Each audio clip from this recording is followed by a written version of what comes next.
আমার চ্যানেলে তোমাদের সকলকে স্বাগত।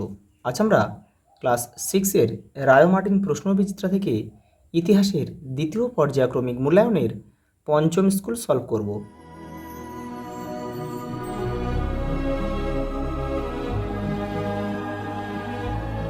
দেখো প্রথম প্রশ্ন, আদি বৈদিক যুগের ইতিহাস জানার একমাত্র উপাদান হলো ঋগ্বেদ। ঋগ্বেদের গুরুত্বপূর্ণ নদী হলো সিন্ধু। ভরত গোষ্ঠীর রাজা ছিলেন সুদাস। বৈদিক যুগের গায়ত্রী মন্ত্র উচ্চারিত হতো কার উদ্দেশ্যে? সবিত্রী, সূর্য দেবতা। দক্ষিণ ভারতের একমাত্র মহাজনপদ ছিল অসমক। বর্ধমান মহাবীর তপস্যা করেছিলেন 12 বছর। পার্শ্বনাথ ছিলেন কততম তীর্থঙ্কর? 23তম। আর গৌতম বুদ্ধ ছিল কিন্তু 24তম। ইনি হলেন শেষ। বৌদ্ধ ধর্ম প্রচারকদের ভাষা কি ছিল? পালি।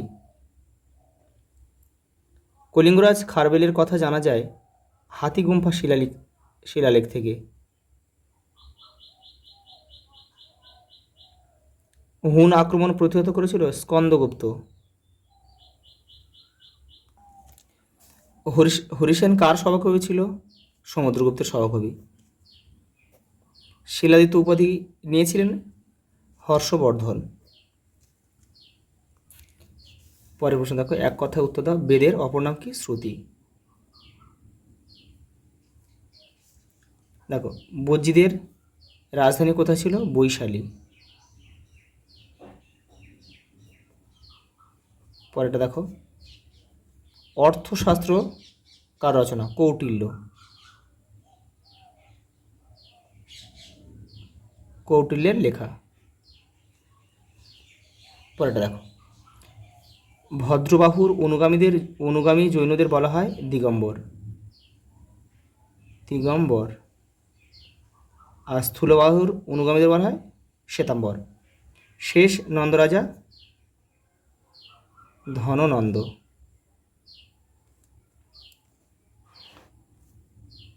সাতবাহন বংশের প্রথম শাসক হলেন শিমুখ।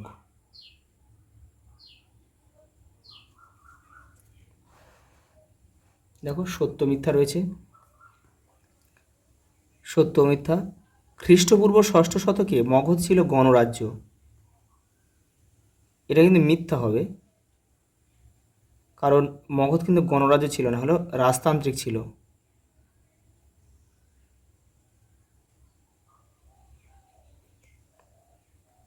দেখো, আদি বৈদিক যুগের উল্লেখযোগ্য দুটি গ্রন্থ হলো নিষ্ক ও শতনাম।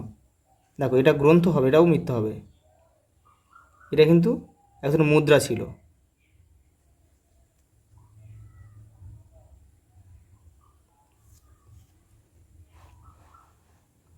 পরেরটা দেখো, জৈন ধর্মের অন্যতম প্রধান নীতি হলো চতুর্জাম ব্রত। সত্য। পরেরটা দেখো,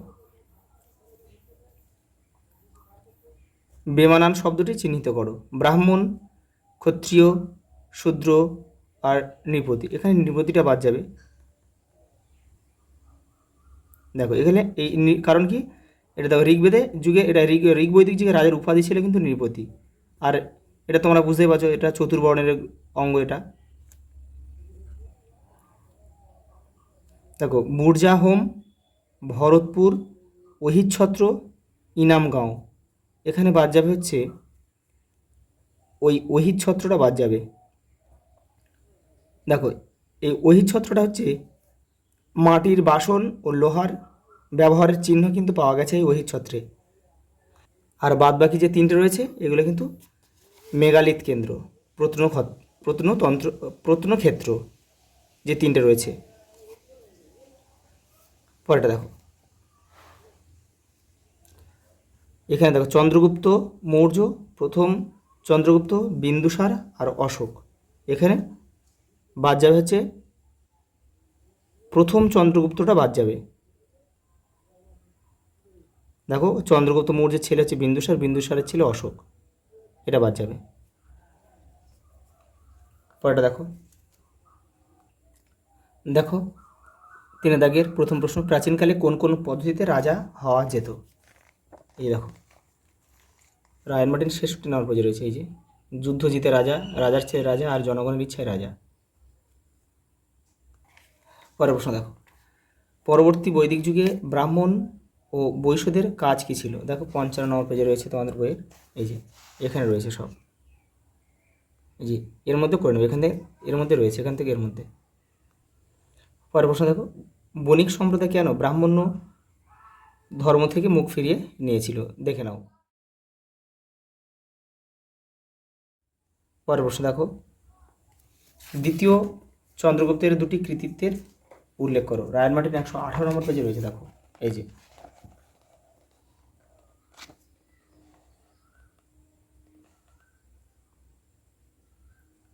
এখান থেকে এই পর্যন্ত তোমরা করবে। পরের প্রশ্ন দেখো, কনিষ্ক কবে সিংহাসনে আরোহণ করেছিল? 78 খ্রিস্টাব্দে। তার রাজধানী কোথায় ছিল? পুরুষপুর। পুরুষপুর বা পেশোয়া। পরের প্রশ্ন দেখো, চতুর্থ বৌদ্ধ সংহিতি কার শাসনকালে হয়েছিল? এটা হবে কনিষ্কের শাসনকালে। এটা কিন্তু কাশ্মীরে হয়েছিল। এই সংগীতির গুরুত্ব কী ছিল? এখানে বৌদ্ধ ধর্ম হীনযান ও মহাযান দুটি ভাগে ভাগ হয়ে গিয়েছিল। কিন্তু বৌদ্ধ ধর্ম হীনযান ও মহাযান দুটি ভাগে ভাগ হয়ে গিয়েছিল। তোমরা লিখে নেবে, যে দেখো রয়েছে এখানে। পরেরটা দেখো, টিকা লেখো, চতুরাশ্রম প্রথা কি? তোমাদের বই 56 নম্বর পেজে দেখো। এই দেখো চতুরাশ্রম প্রথা, এখান থেকে তোমরা করবে। পরে বসে দেখো, আদি বৈদিক যুগে নারীর অবস্থা কেমন ছিল? এটাও তোমাদের বই 56 নম্বর পেজে রয়েছে। এখান থেকে করবে, এখান থেকে এই পর্যন্ত করবে। পরের প্রশ্ন দেখো, খ্রিস্টপূর্ব 6ষ্ঠ শতকে মগধের উত্থানের কারণ কী ছিল? তোমাদের বইয়ের 66 পেজে রয়েছে উত্তরটা, দেখে নাও। এই দেখো,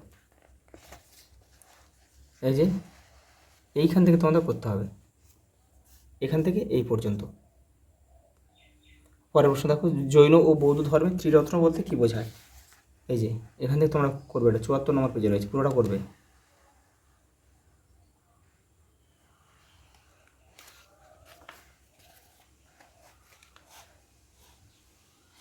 মৌর্য যুগের কর ব্যবস্থা সম্পর্কে যা জানো লেখো।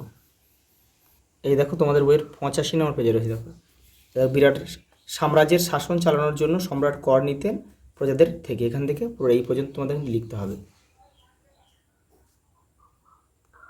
পরের প্রশ্ন দেখো, বৈদিক যুগের শিক্ষা ব্যবস্থা কেমন ছিল? দেখো এই যে এই বৈদিক যুগের শিক্ষা, এখান থেকে তোমরা এই পর্যন্ত করবে। পরের প্রশ্ন দেখো, জৈন ও বৌদ্ধ ধর্মের মধ্যে সাদৃশ্য ও বৈসাদৃশ্য কী ছিল? দেখে নাও। এই দেখো 93 পেজে রয়েছে রায়ন মার্টিন। এটা সাদৃশ্য মানে মিল কিন্তু, আর বৈসাদৃশ্য মানে পার্থক্য, অমিল। এই যে এবারে রয়েছে।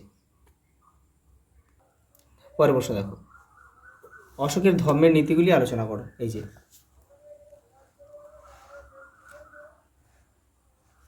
লাস্ট প্রশ্ন দেখো, হর্ষবর্ধনের শাসন ব্যবস্থা সম্পর্কে আলোচনা করো। এই দেখো এখান থেকে তোমরা করবে। এবারেও রয়েছে।